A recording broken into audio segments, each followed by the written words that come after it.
God bade me behold the sea, and I saw the ships sinking and the planks floating.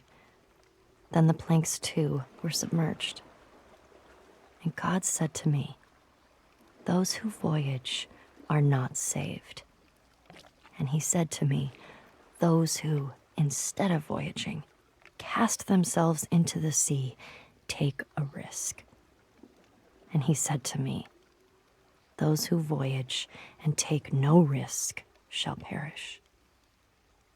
And he said to me, "In taking the risk, there is a part of salvation." And the wave came and lifted those beneath it and overran the shore. And he said to me, "The surface of the sea is a gleam that cannot be reached, and the bottom is a darkness impenetrable. And between the two are great fishes, which are to be feared."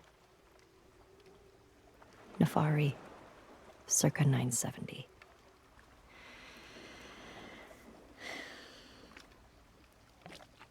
What